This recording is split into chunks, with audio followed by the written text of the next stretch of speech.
الحمد لوليه والصلاة والسلام على نبي وآله وصحبه وبارك وسلم. قال الله تعالى وتبارك في القرآن المجيد والفرقان الحميد في شأن حبيبه مخبرا وآمرا إن الله وملائكته يصلون على النبي يا أيها الذين آمنوا صلوا عليه وسلموا تسليما. اللهم صل على سيدنا ومولانا محمد مادة الجود والكرم صلاة والسلام عليك يا سيدي يا رسول الله وعلى آلك وأصحابك يا حبيب الله. تمام حمد و ثنا تعریف و توصیف اللہ جل مجدہ الکریم کی ذات بابرکات کے لیے، رسول رحمت، شفیع معظم، نبی محتشم، حضور ختمی المرتبت صلی اللہ علیہ وآلہ وسلم کے حضور ناز میں اپنی عقیدتوں، ارادتوں اور محبتوں کا خراج پیش کرنے کے بعد واجب الاحترام، ذوی الاحتشام، عالی مرتبت، ذی وقار علماء کرام، حضرات سامعین، منتظمین، السلام علیکم ورحمۃ اللہ وبرکاتہ۔ موسم رحمت ربیع الاول شریف اپنی تمام توانائیوں کے ساتھ جلوہ گر ہوا اور کائنات کا ایک ایک گوشہ حضور کے ذکر سے مہک رہا ہے۔ ہم نے اتنا تذکرہ کسی کا ہوتے دیکھا نہیں جتنا میرے حضور کا ہو رہا ہے۔ میرے امام نے کہا تھا، کان جدھر لگائیے تیری ہی داستان ہے، گھر گھر انہی کی باتیں، ہر لب پہ انہی کی نعتیں، ہر زباں پہ انہی کا تذکرہ جاں فضا۔ اہل ایمان کو حضور کا ذکر قلب اور روح کی تسکین دیتا ہے، اور جب کسی کے لبوں پر یہ مبارک نام آتا ہے خوشبو پھیلنے لگتی ہے۔ ان کا نام میٹھا بھی ہے، دل آویز بھی ہے، قرار جاں بھی ہے، تسکین قلب بھی ہے، روح کی راحت بھی ہے، آنکھوں کی ٹھنڈک بھی ہے۔ تینوں سینے دی میں ٹھنڈا کھاں، شہد گلاب تے کھانڈا کھاں، تینوں نبیاں دا میں لاڑا آکھاں، تیرے ہجر دے وچ میں ہاڑا آکھاں۔ حضرت شیخ مہدی الفاسی مطالع المسرات شرح دلائل الخیرات میں لکھتے ہیں، حضور کا ذکر سن کر جس شخص کے کلیجے میں ٹھنڈ نہیں پڑتی، اس کے سینے میں دھڑکنے والا دل کسی مومن کا دل ہی نہیں ہے۔ یہ ہو ہی نہیں سکتا کہ حضور کا ذکر ہو اور تسکین قلب نصیب نہ ہو۔ اہل ایمان ان کے تذکروں سے اپنے لیے راحت کا سامان اور قرار جاں پاتے ہیں۔ سو آج میں اور آپ اسی تذکرہ دل نواز کے لیے جمع ہوئے۔ ساتھیوں نے جس محبت سے، جس وارفتگی سے، جس شوق سے آج کے اس اجتماع کا انعقاد کیا، اور آپ لوگ جس محبت سے تشریف لائے، میری بارگاہ عزتی میں دعا ہے کہ اللہ آپ کو اٹھنے سے پہلے اس اجتماع کی برکت نصیب فرمائے۔ باقی جہاں تک حضور کے ذکر کی بات ہے، حضور کے تذکار رحمت کی بات ہے، تو یہ ذکر کبھی ماند پڑنے والا نہیں ہے۔ فرانس کے گماشتوں نے یہ خیال کیا تھا کہ ہم چند الٹی ٹیڑھی لکیریں تراش کے انہیں پیغمبر حسن کے خاکے قرار دے دیں گے اور مسلمانوں کے دلوں سے حضور کی محبت کھرچ ڈالیں گے، لیکن آج وہ دیکھیں کہ کائنات کے ایک ایک گوشے میں جھنڈے میرے حضور کے لہرا رہے ہیں اور ان کے نام کا ہی چراغاں ہے۔ چاند کی طرف منہ کر کے تھوکنے سے اس کی نوری کرنوں کو میلا نہیں کیا جا سکتا۔ تھوکنے والے کے منہ پر اس کا اپنا تھوکا آ گرے گا اور اس کا اپنا منہ ہی گندا ہوگا۔ چاند کی روشنی کو، اس کی لطافتوں کو کوئی فرق نہیں پڑتا۔ مدینے کا چاند کل بھی روشن تھا، مدینے کا چاند آج بھی روشن ہے، اور رہے گا یوں ہی ان کا چرچا رہے گا۔ بڑے خاک ہو جائیں جل جانے والے، حضور صدیاں قبل اس دنیا پہ جلوہ گر ہوئے تھے، لیکن ماحول کی شگفتگیاں بتاتی ہیں جیسے کوئی کل ہی گزر کے گیا ہو۔ زمین سے آسماں تک، آسماں سے لامکاں تک ہے، کہاں کھولے تھے گیسو یار نے، خوشبو کہاں تک ہے۔ اتنا تذکرہ، اتنا ذکر رحمت اور حضور کے نام سے محبتوں کے امٹتے ہوئے طوفان ہیں سینوں کے اندر۔ ایک جان کیا لاکھوں جانیں بھی ہوں، ان کے قدموں پہ نچھاور ہوں، پھر بھی حق ادا نہ ہو۔ ہمارے ماں باپ، ہماری نسلیں، ہماری اولادیں، ہمارے مال و متاع، سب کچھ حضور کے نام پہ قربان، اور پھر بھی حق ادا نہیں ہوتا۔ اللہ نے اپنے محبوب علیہ السلام کو جن شانوں سے، جن عظمتوں سے نوازا ہے، یہ اپنے مذہب سے واجبی سا تعلق رکھتے ہیں، لیکن اگر انہوں نے حضرت عیسیٰ کی تعلیمات کو ہی پڑھ لیا ہوتا تو یہ جسارت ہی نہ کرتے۔ حضرت عیسیٰ علیہ السلام نے میرے اور آپ کے آقا و مولا کے آنے کی بشارتیں دی۔ ویسے تو ہر نبی حضور کے قصیدے پڑھتا رہا، کوئی جھولی پھیلا کے ہاتھ اٹھا کے بولتا ہے ربنا وابعث فیہم رسولا، مالک آنکھیں بوڑھی ہو گئیں اب بھیج بھی دے اسے۔ کسی نے کہا اسمہ المتوکل، اس کا نام متوکل ہوگا۔ کسی نے کہا لیسا بفظ ولا بغلظ، وہ ترش رو نہیں ہوگا، وہ سخت مزاج نہیں ہوگا، اس کے ماتھے پہ شکنے نہیں آیا کریں گے، جب بولے گا تو نور نکلے گا منہ سے۔ حضرت عیسیٰ نے تو نام بھی بتا دیا، مبشرم برسول یاتی من بعد اسمہ احمد، لوگوں میں جا رہا ہوں، چلو میں تمہیں نام بھی بتائے جا رہا ہوں، اس کا نام احمد ہوگا۔ ایک حواری پوچھتا ہے حضرت جس کے قصیدے آپ بھی پڑھ رہے ہیں، کیا وہ آپ سے بھی افضل ہوگا؟ ہر مرید یہی سوچتا ہے میرے پیر سے افضل کون ہے، ہر شاگرد کا نقطہ نظر یہی ہے میرا استاد تو پھر میرا استاد ہے۔ ہر بیٹا کہتا ہے کہ میرا باپ تو پھر میرا باپ ہے، اور امتی کا بھی یہی مزاج ہے کہ میرا نبی تو پھر میرا نبی ہے۔ تو حضرت عیسیٰ نے کہا میں نام بھی بتا کے جا رہا ہوں، نام احمد ہوگا، بس وہ آیا چاہ رہا ہے۔ تو حواری نے جب اپنے پیغمبر کی زبان سے میرے اور آپ کے آقا و مولا کے قصیدے سنے تو حیرت سے سوال کیا آپ سے بھی افضل ہوگا؟ تو سنو حضرت عیسیٰ نے کیا جواب دیا، تمہارے سینے میں ٹھنڈ پڑ جائے گی، تمہاری روح وجد کرے گی۔ حضرت عیسیٰ نے کہا افضل ہونے کی بات کرتے ہو، وہ تو اتنی عظمتوں کا حامل ہے، اگر اس کے نالین کے تسمے کھولنے کی سعادت ابن مریم کو مل جائے تو یہ بھی مقدر کی بات ہے۔ وہ اتنی شانوں کا مالک ہے، وہ جس کے نام پر داؤد نے نغمہ سرائی کی، وہ جس کے ذکر پر شاہ سلیمان نے گدائی کی، دل یحییٰ میں رہ گئے ارماں جس کی زیارت کے، لب عیسیٰ پہ آئے واز جس کی شان رحمت کے، جو بن کے روشنی پھر دیدہ یعقوب میں آیا، جسے یوسف نے اپنے حسن کی نئے رنگ میں پایا، نہ دانم آنگلے خنداں چی رنگ و بودارت، کہ مرغے ہر چمن آرزو اودارت۔ ہر کوئی اسی کی آرزو میں مچل رہا ہے، دنیا آنکھیں بچھائیں اس کی راہیں تک رہی ہیں، سارے کہہ رہے ہیں بس وہ آنا چاہ رہا ہے، وہ آنا چاہ رہا ہے، آنکھیں بچھائیں راہوں میں منتظر ہیں۔ نستورہ راہب کی کہانی پڑھ لیجئے، بحیرہ راہب کی کہانی پڑھ لیجئے، چلو سلمان فارسی کی کہانی پڑھ لیجئے۔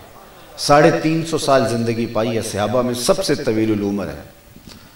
ایک مجوسی کے بیٹے تھے اور امیر کبیر باپ کے فرزند، اپنے باغوں میں سیر کے لیے جاتے تو راستے میں ایک راہب کا کٹیا تھا، رکنے لگے، اس کی باتوں میں خوشبو آئی تو رک گئے۔ بادشاہ ان کے باپ کو پتہ چلا، سلمان فارسی کے باپ کو، تو انہوں نے کہا کہ ہم تو مجوسی ہیں اور آتش پرست ہیں اور آپ ان کے پاس کیوں رکتے ہیں؟ لیکن خوشبو ایسی تھی گفتگو کی کہ وہ باز نہ آئے، تو باپ نے گھر سے نکال دیا، حق کی تلاش میں نکلے۔ ایک عیسائی راہب کے پاس جا کے اس کے صومعے میں، اس کے کٹیے میں جا کے اس کی خدمت میں لگ گئے، حق کی تلاش میں ایک مدت مدید اس کی خدمت میں گزارا۔ ایک دن اس نے تنہائی میں بلایا اور کہا سلمان تو نے بڑی خدمت کی ہے میری، اور تو حق کا سچا متلاشی ہے، مال و متاع کو ٹھوکر مار کے آیا ہے۔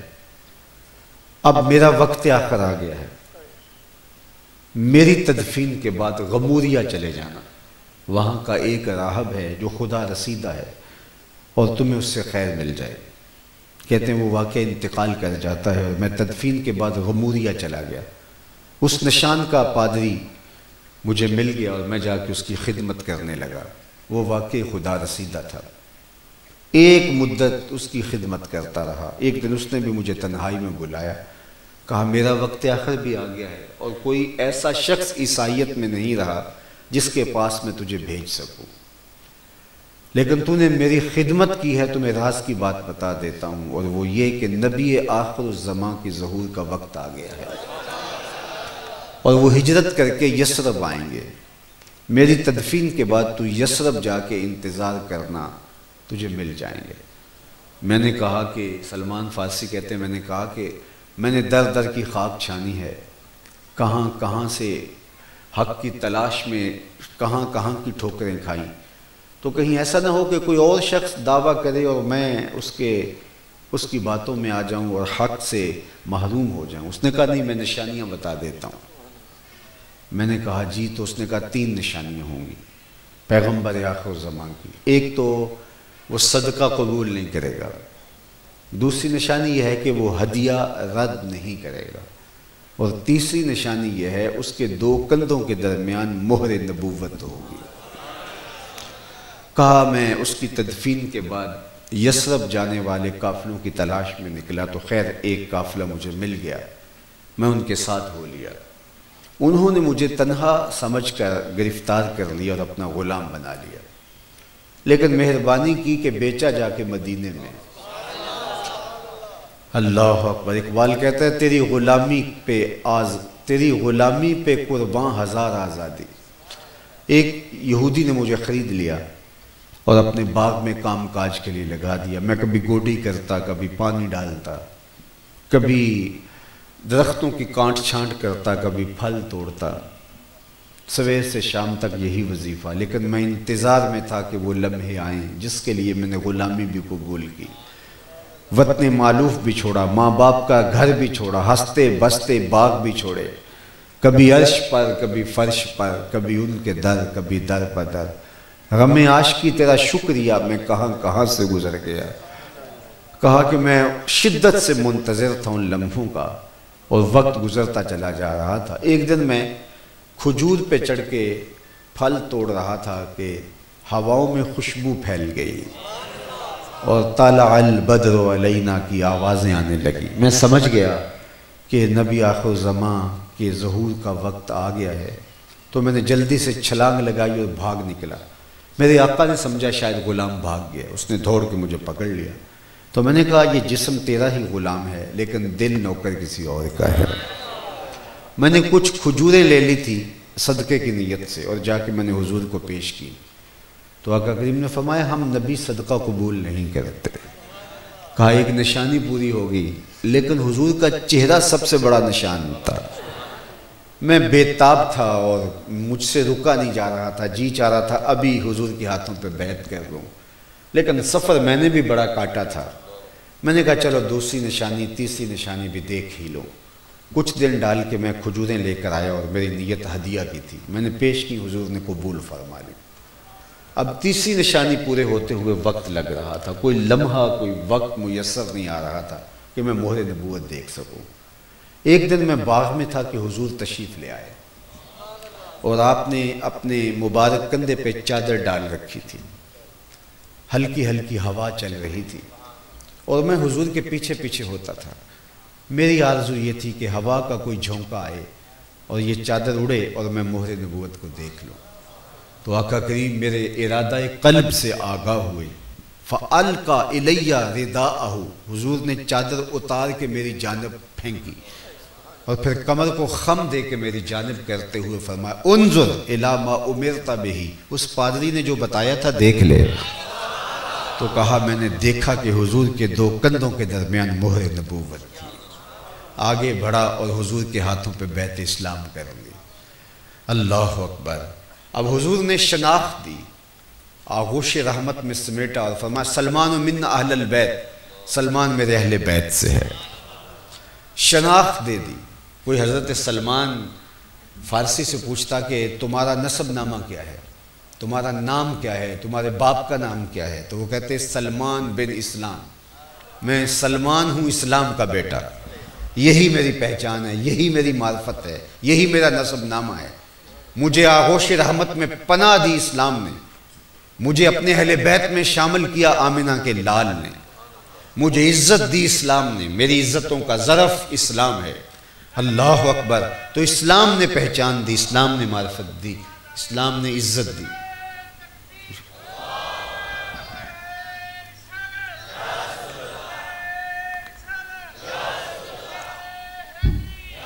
تو لوگوں نے کہاں کہاں کے سفر کاٹے، مصیبتیں کاٹی، مشقتیں جھیلی، اذیتوں سے گزرے اور پھر ان قدموں تک پہنچے۔ ہم نے تو کوئی مشقت نہیں کاٹی، ہم نے تو کوئی رت جگہ نہیں کاٹا، ہم نے تو کوئی انتظار کی سولی پہ لٹک کے نہیں دیکھا، ہم سوئے تھے مقدر جاگ اٹھا۔ آغوش مادر میں آئے ہمارے والد صاحب، مسجد سے مولانا کو بلا لائے، انہوں نے آ کے کان میں اذان بھی دی اور مبارک بھی دی، مبارک ہو تو حضور کا غلام بن کے آ رہا۔ شاہوں سے ملا ہے نہ تونگر سے ملا ہے، اللہ کا عرفان اسی گھر سے ملا ہے، اوروں کو ملا ہے تو مقدر سے ملا ہے، مجھ کو تو مقدر بھی تیرے در سے ملا ہے۔ یہ میرے بخت کہ میں حضور کا غلام ہوں، یہ آپ کے مقدر کہ آپ حضور کے غلام، میری خوش قسمتی میں تیرا امتی۔ ایک دن کی محفل میلاد کیا، ساری زندگی بھی حضور کے نام پہ لگا دیں، حق کے شکر پھر بھی ادا ہو۔ ہماری شناخت حضور کے نام سے ہے، ہماری عزتیں حضور کے نام سے ہیں۔ کیا انسان دنیا کی منڈی میں مویشیوں کی طرح فروخت نہیں ہوتا تھا؟ کیا ذلت، کیا رسوائی تھی انسانیت کی۔ منڈیوں میں بکتے تھے، کبھی آپ منڈی مویشیوں میں جانور خریدنے جاتے تو اس کا منہ کھول کے دانت دیکھے جاتے ہیں عمر کا اندازہ کرنے کے لیے، اس کی کمر ٹٹول کے دیکھی جاتی ہے۔ انسانوں کی کمر پہ بوجھ لاد کر کے چلا کے دیکھا جاتا تھا کتنا وزن اٹھا سکتا ہے تاکہ اس کی بولی دی جا سکے۔ منڈیوں میں انسان بکتے تھے۔ میں زنزیبار میں اس جگہ کو دیکھنے گیا جہاں پورے افریقہ سے غلام اکٹھے کر کے جمع کیے جاتے تھے۔ وہ ایک چھوٹا سا جزیرہ ہے اور پھر وہاں سے پوری دنیا میں سپلائی کیے جاتے۔ آج وہاں غلام تو نہیں ہیں، لیکن اس تصور سے آج بھی وہاں جا کے رونگٹے کھڑے ہو جاتے ہیں۔ انسانیت کی تذلیل ہوتی تھی، انسان دنیا کی منڈیوں میں بکتے تھے، قابل خرید و فروخت مال تھا انسان۔ مرد بھی بکتے تھے، عورتیں بھی بکتی تھی، ہاتھوں میں زنجیریں اور پاؤں میں بیڑیاں۔ یہ انسانیت کی ذلت تھی۔ اور آپ نے سنا علماء سے کہ جب سویبہ نے جا کے ابو لہب سے کہا کہ تیرے مرحوم بھائی کے گھر بیٹا ہوا ہے، تو اس نے کہا جا تو آزاد ہے۔ تو اس بات کا اعلان ہے کہ حضور نے ابھی صحنے ہستی میں قدم ہی رکھے ہیں، غلامی کی زنجیریں ٹوٹنے لگی ہیں۔ پھر اتنے طریقے دیے غلام کو آزاد کرنے کے، قسم توڑ بیٹھو غلام آزاد کرو، روزہ توڑ بیٹھو غلام آزاد کرو، کفارہ زہار میں غلام آزاد کرو، کفارہ قتل میں غلام آزاد کرو۔ ویسے غلام آزاد کرنے کی ترغیب دی۔ حضرت سیدنا صدیق اکبر نے کتنے غلام آزاد کیے۔ حضرت عثمان غنی ساری زندگی ہر جمعے کو غلام آزاد کرتے تھے۔ حضرت عبد الرحمن بن عوف رضی اللہ تعالیٰ عنہ نے اپنی زندگی میں 30,000 غلام آزاد کیے۔ لوگوں کو ترغیب ہوئی غلاموں کو آزاد کرنے کی، اور آج دنیا کے اوپر اس طرح کی غلامی آپ کو نہیں ملے گی۔ آج کوئی منڈی نہیں ملے گی جہاں انسان بکتے ہوں، جہاں دو شیزائیں بکتی ہوں، جہاں بیٹیاں فروخت ہوتی ہیں۔ یہ فیض کس کا ہے؟ جواب آئے گا میلاد والے رسول کا۔ یتیم کو دھکے دیے جاتے تھے، قرآن نے بتایا نا، فَذَلِكَ الَّذِي يَدُعُّ الْيَتِيمَ، یہ وہ بد نصیب شخص ہے جو یتیم کو دھکے دیتا ہے۔ قرآن نے بتایا وہ عملاً دھکے دیا کرتے تھے۔ لیکن میرے حضور نے کیا کہا؟ آنا وقافل الیتیم کہاتین یوم القیامہ، میں اور یتیم کی کفالت کرنے والا قیامت کے دن اس طرح نیڑے ہوں گے جس طرح یہ دو انگلیاں قریب ہیں۔ میں آپ سے پوچھتا ہوں اس کائنات میں سب سے اچھا اور بہتر گھر کون سا ہے؟ کوئی کہے گا جناب جو شہر کے وسط میں ہے وہ گھر بہت اچھا ہے. کسی نے کہا نہیں جناب جو ساحل سمندر پر ہے وہ گھر اچھا ہے. تا حد نظر پھیلے ہوئے نظارے آنکھوں کو تسکین دیتے ہیں. کسی نے کہا جو پہاڑ کے دامن میں ہے. کسی نے کہا جو عالی نسب سوسائٹی میں واقع ہے وہ گھر اچھا ہے. کسی نے کہا جناب ہم تو دیہاتی لوگ ہیں, کھیتوں کے بیچوں بیچ گھر جو ہے جو اطراف میں پھیلے ہوئے سبزے اور کھیتوں کھلیانوں میں مہکتی ہوئی خوشبوئیں تو وہ گھر اچھا ہے. کسی نے کچھ کہا, کسی نے کچھ کہا. کسی نے کہا جو بہت کشادہ ہو, جس نے کہا جس کے لان بڑے بڑے ہوں. لیکن میرے حضور نے فرمایا اس کائنات میں سب سے اچھا گھر وہ ہے جس میں یتیم رہتا ہو اور اس کی عزت بھی ہوتی ہو. وہ 2 مرلے کا جھونپڑا ہی کیوں نہ ہو, وہ شاہی محل سے زیادہ بہتر اور خوبصورت اور افضل و اعلیٰ ہے. فرشتے بھی جھک جھک کے اس گھر کی زیارت کو آتے ہیں. تو یتیم کو عزت دے دی گئی. جس یتیم کو دھکے دیے جاتے تھے, مجلس رسول لگی تھی, ہجوم عاشقاں تھا. ایک شخص نے کہا حضور میرے لیے دعا کیجئے, میرا بچہ کئی دنوں سے گم ہے, مل نہیں رہا. قبل اس سے کہ دعا کے لیے ہاتھ اٹھتے, مجلس میں موجود ایک شخص نے کہا جناب میں اس کے بچے کو جانتا بھی ہوں پہچانتا بھی ہوں. ابھی فلاں باغ کے قریب سے گزر کے آیا ہوں, وہاں بچوں کے ساتھ میں نے اس کے بیٹے کو کھیلتا ہوا دیکھا ہے. باپ نے سنا کہ میرا بیٹا فلاں باغ میں ہے تو وہ دوڑ پڑا. حضور نے فرمایا اسے بلاؤ. بلایا گیا. بہت جلدی ہے. جی حضور آپ جانتے ہیں کئی دنوں سے بچھڑا ہوں, ممتا کی ماری ماں الگ پریشان ہے, کئی دنوں سے نہ اس نے کچھ کھایا نہ پیا. میں چاہتا ہوں اپنی آنکھیں ٹھنڈی کروں اور ماں کی گود میں جا کے بچے کو ڈال دوں. کہا ضرور جاؤ, میں روکتا بھی نہیں, روکنے کے لیے بلایا بھی نہیں, لیکن میری ایک نصیحت ہے بھولنا نہیں. جی حضور ارشاد فرمائیے. جب باغ کنارے جاؤ اور بچوں کے ساتھ اپنے بیٹے کو کھیلتا ہوا دیکھ لو تو بے تابی سے اسے بیٹا بیٹا کہہ کے پکارنے نہ لگ جانا, بلکہ اس کا جو نام رکھا ہے اس نام سے پکارنا.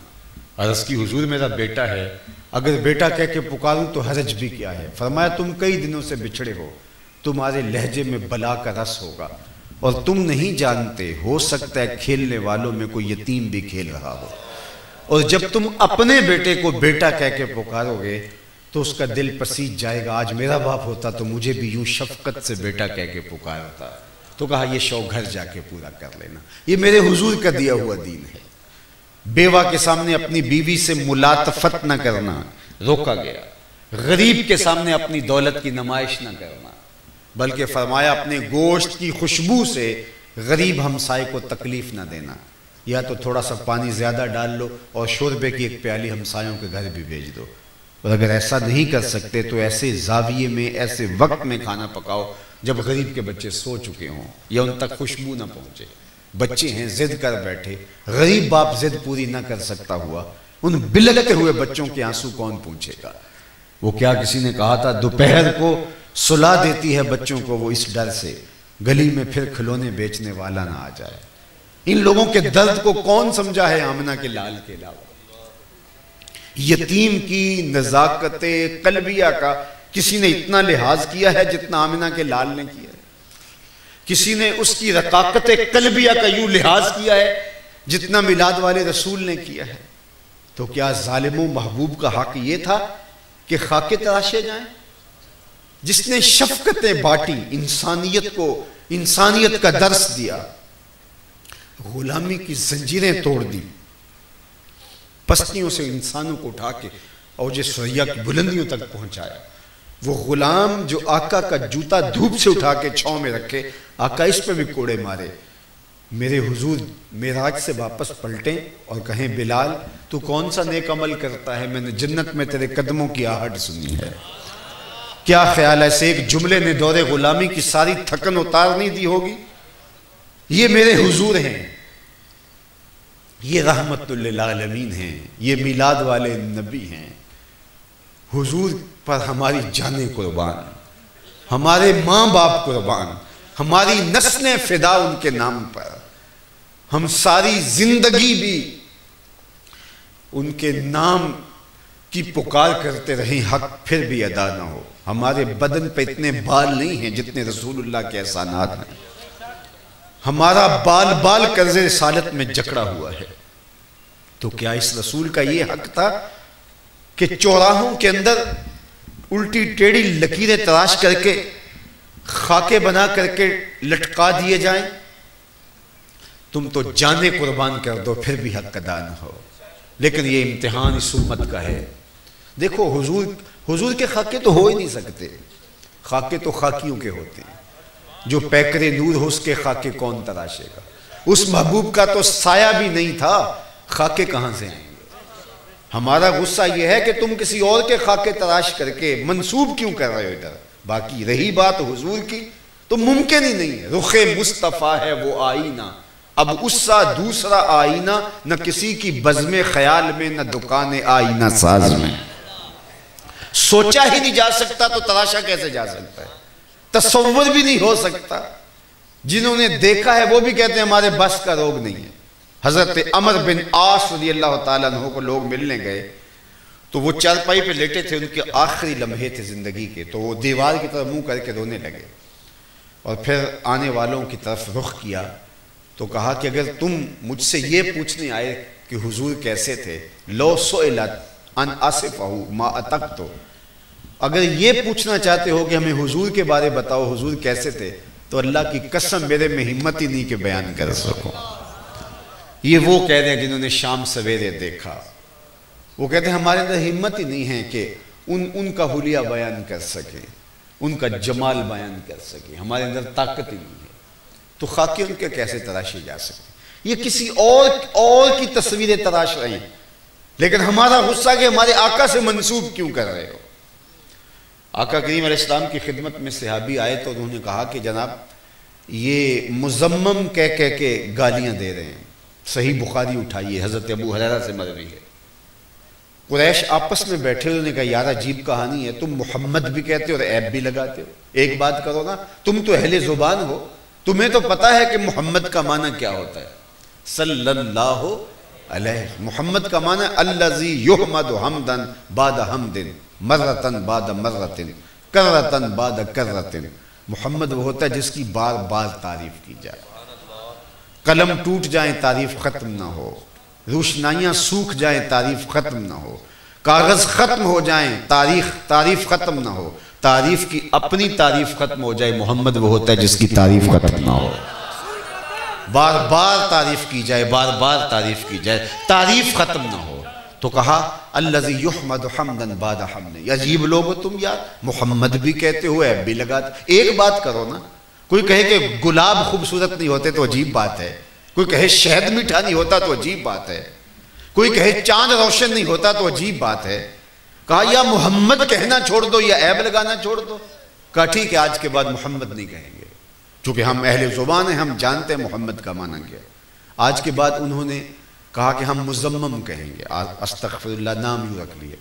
مزمم کا معنی بار بار مذمت کیا گیا، تو وہ مزمم کہہ کے گالیاں دیتے، تان و تشنی کے تیر برساتے، عیب لگاتے۔ تو کسی نے سنا تو وہ حضور کے پاس آیا اور بڑا دکھی تھا، حضور وہ مزمم کہہ کے گالیاں دے رہے ہیں۔ تو آقا کریم نے فرمایا تم نے دیکھا نہیں اللہ نے قریش کے منہ کو کیسے پھیر دیا؟ یشتمون مزمما ویلعنون مزمما وانا محمد۔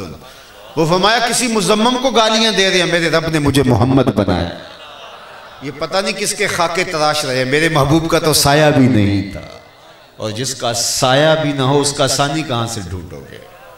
اس کا ثانی کہاں سے ڈھونڈے گے؟ کوئی مثل نہیں ڈھولن دی، کوئی مثل نہیں ڈھولن دی، چپ کر مہر علی اتھے جا نہیں بولن دی۔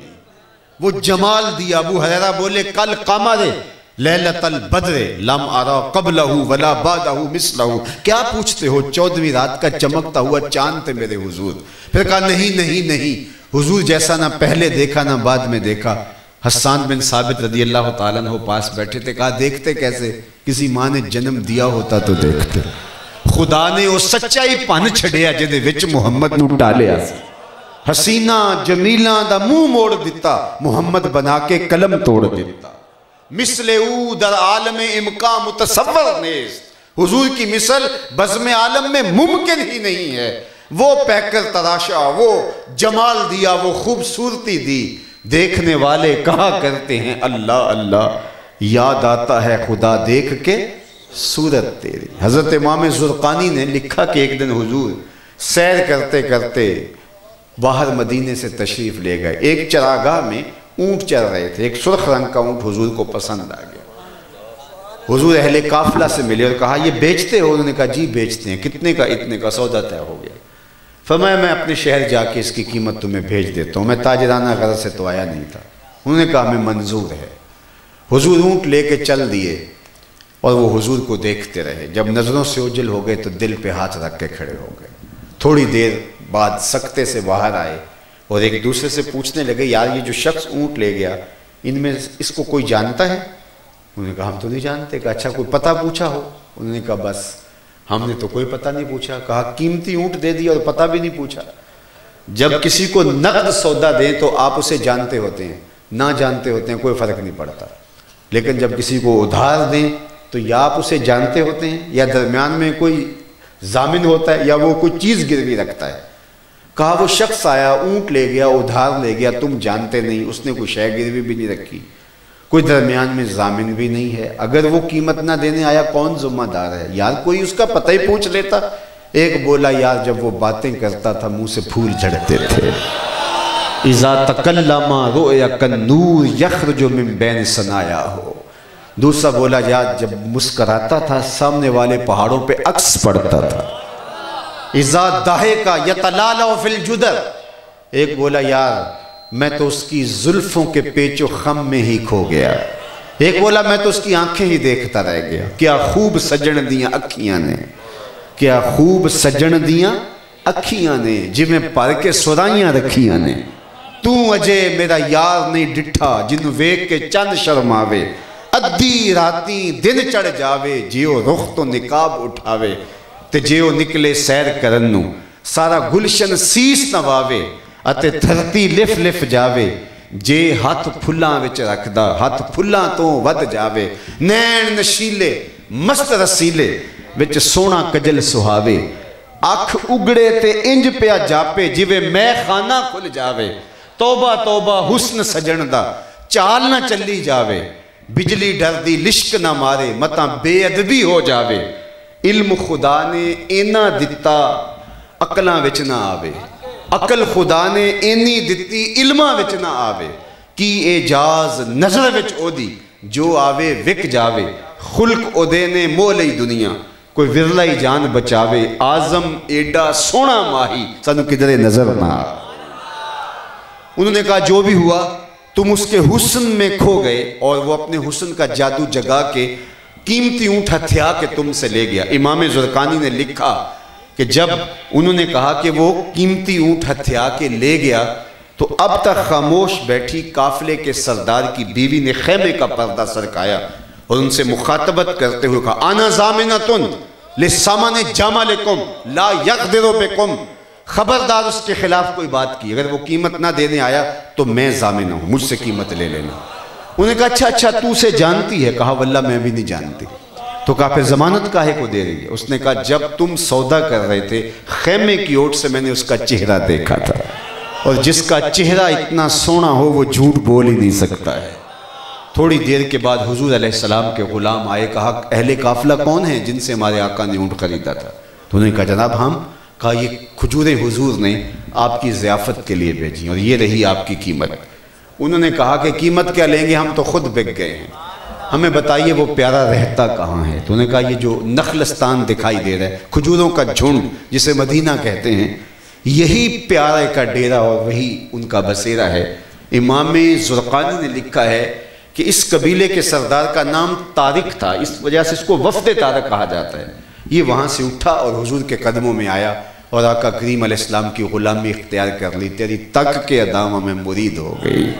تو حضور کا جمال، حضور کی خوبصورتی، حضور علیہ السلام کا حسن ایسا فائق تھا کہ جہاں حضور آتے پھر حضور چھا جاتے۔ جابر بن سامرہ رضی اللہ تعالیٰ عنہ فرماتے ہیں لیلۃ الادھیان تھی، 14ویں رات کا چمکتا ہوا چاند تھا اور حضور سرخ حلے میں جلوہ فراش تھے اور میں کبھی چاند کو دیکھوں اور کبھی حضور کو دیکھوں، فائزہ ہوا احسن عندی من القمر، تو میں نے فیصلہ کیا چاند نہیں میرے حضور ہی سونے ہیں۔ تو اللہ نے وہ جمال دیا، وہ خوبصورتی دی، وہ حسن دیا، وہ اللہ نے اپنے محبوب کو وہ کمال کا جمال عطا کر دیا جو انہی کا مقصود ہے۔ اس لیے اس جمال اور خوبصورتی کے مرقع و منبع محبوب کی عظمتوں کو کون گہنا سکتا ہے؟ چاند کی طرف منہ کر کے تھوکنے سے اس کی نوری کرنوں کو میلا نہیں کیا جا سکتا، تھوکنے والے کا اپنا منہ ہی گندا ہوگا، چاند اسی طرح روشن اور تابہ رہے گا۔ یہ فرانس کے گماشتوں نے جو حرکت کی ہے، یہ ان کا تھوکا ہوا ان کے اپنے منہ پہ آ گرے گا۔ مدینے کا چاند کل بھی روشن تھا، ہرا کا چاند آج بھی روشن ہے اور رہے گا، یوں ہی ان کا چرچا رہے گا، پڑے خاک ہو جائیں جل جانے والے۔ لیکن میں آپ سے یہ بھی کہوں گا، اس طرح کے ہونے والے واقعات کیا امت کو کھڑا کر دینے کے لیے کافی نہیں ہیں؟ امت کو صحیح معنوں میں امت بنا دینے کے لیے کافی نہیں ہیں؟ تشتت، افتراق، فرقہ بندی، گروہ بندی کے بت پاش کر کے ہم حضور کی امت بن کے کھڑے ہونے کی ضمانت اس سے حاصل نہیں کر سکتے ہیں؟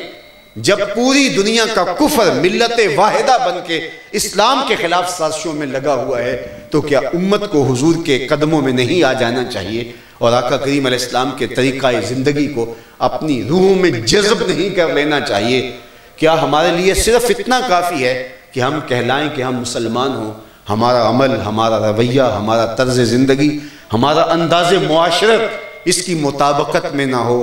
صاحب، اس وقت حالات کا تقاضا یہ ہے کہ ہم دور سے چلے آ رہے ہوں، لوگ پہچان کے کہیں وہ دیکھو آقا کا غلام آ رہا ہے۔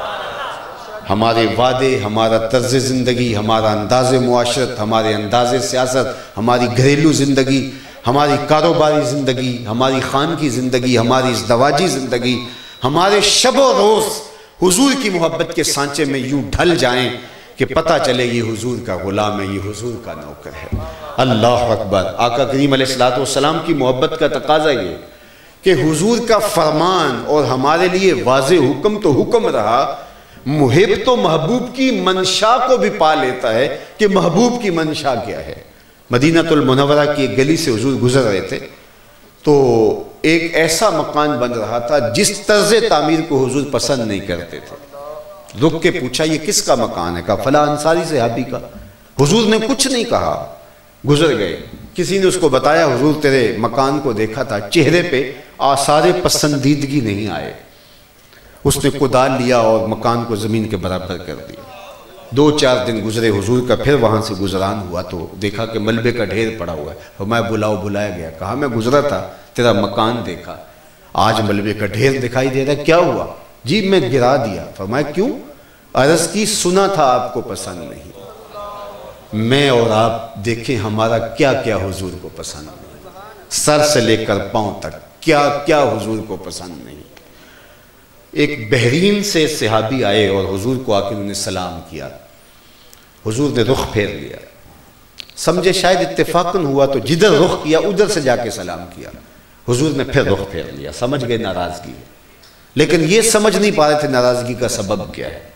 تو جو حضور کے قربت میں بیٹھنے والے صحابہ تھے ان سے پوچھا کہ کوئی آپ بتا سکتے ہیں کہ حضور کیوں ناراض ہیں؟ تو انہوں نے غور کیا، کہا ہاں یہ تم نے سونے کی انگوٹھی پہن رکھی ہے۔ حضور اس گناہ بے لذت کو حرام قرار دے چکے ہیں۔ ان الذھب والفضۃ حرام لذکور امتی، امت کے مردوں کے لیے سونا چاندی حرام ہے، صرف 4.5 ماشی کی ایک انگوٹھی کا جواز دیا گیا اور باقی حرام کر دیا گیا۔ یہ عورتوں کا زیور ہے، زینت ہے، مرد کو جچتا نہیں، منع کر دیا گیا۔ اس کو جہنم کا انگارہ حضور نے قرار دیا۔ شاید حضور کی ناراضگی کا سبب یہ ہو۔ آگے بڑھے، سونے کی انگوٹھی اتار کے حضور کو پیش کرتے ہوئے کہا حضور شاید آپ کی ناراضگی کا سبب یہ ہے۔ آقا کریم نے یوں پکڑ کے ایسے پھینک دی، ناراضگی ختم ہو گئی، مجلس جاری رہی۔ تھوڑی دیر کے بعد اختتام کو پہنچی مجلس، لوگ گھروں کو پلٹنے لگے تو یہ بھی واپس ہونے لگے۔ تو کسی نے کہا یار وہ انگوٹھی تو اٹھا لو، قیمتی دھات ہے، تم تو نہیں پہن سکتے شرعاً لیکن تمہاری بیوی تو پہن سکتی ہے۔ تو صحابی نے کیا جواب دیا؟ اس آئینے میں اور آپ اپنے آپ کو دیکھیں، ہم کہاں کھڑے ہیں؟ تو کہا یہ اٹھا لیجئے، آپ کی بیوی تو پہن سکتی ہے۔ تو صحابی نے کیا کہا؟ واللہ لا آخذہ وقد طرحہ رسول اللہ صلی اللہ علیہ وسلم، اللہ کی قسم میں اس انگوٹھی کو کبھی نہیں اٹھاؤں گا جس کو میرے حضور نے پھینک دیا ہے۔ میں اور آپ دیکھیں کیا کیا تھا جس کو حضور نے پھینکا۔ اور ہم اس کو سینے سے لگائے ہوئے ہیں۔ وہ جاہلیت کی باتیں آج بھی ہماری معاشرت میں موجود ہیں، جن کو میرے حضور نے پاؤں تلے رگڑ کے پامال کر دیا حجۃ الوداع کے موقع پر۔ فرمایا یہ جو تفاخر ہیں، جو تم ایک دوسرے سے بڑے بنتے ہو، عربی کو اجمی پر، اجمی کو عربی پر، کالے کو گورے پر، کوئی فوقیت حاصل نہیں ہے۔ میں ان تفاخرات کو یوں جو ہے وہ کچل رہا ہوں، اور باقاعدہ حضور نے پاؤں تلے جس طرح کوئی چیز کچلی جاتی ہے اور میں اس کو رونتا ہوں، تو کیا مزدور اور سرمایہ دار، غریب اور امیر، چودھری اور کمی کی تقسیم ہماری معاشرت میں آج بھی موجود نہیں ہے؟ تو اگر ہے تو پھر یہ جاہلیت کی باتیں میرے حضور نے تو پھینک دیا اور ہم اس کو سینے سے لگائے ہوئے ہیں۔ آج سودی معیشت ہمارے رگ و ریشہ کے اندر محو نفوذ نہیں ہے؟ اللہ نے تو اعلان جنگ کیا تھا اس کے ساتھ۔ آج جھوٹ قدم قدم پہ ہم نہیں بولتے۔ حضور سے پوچھا گیا مومن بزدل ہو سکتا ہے؟ فرمایا نہیں، بہادر ہوتا ہے، لیکن ہو سکتا ہے کبھی اس سے بزدلی بھی ہو جائے۔ پھر پوچھا کہ مومن کیا جو ہے وہ بخیل ہو سکتا ہے؟ نہ، کہا نہیں، سخی ہوتا ہے، لیکن ہو سکتا ہے کبھی اس سے بخل بھی ہو جائے، تقاضا آئے، بشریت ہے۔ تیسرا سوال حضور سے کیا، مومن جھوٹا ہو سکتا ہے؟ آقا کریم نے فرمایا جھوٹا نہیں ہو سکتا، یہ طے شدہ بات ہے، مومن ہو اور جھوٹا ہو یہ نہیں ہو سکتا۔ ہم تو وہاں بھی جھوٹ بول دیتے ہیں جہاں ضرورت بھی نہیں ہو، اور ضرورت بھی ہو تو جھوٹ بولنے کی ہمیں اجازت نہیں ہے، سوائے 3 مقامات پر۔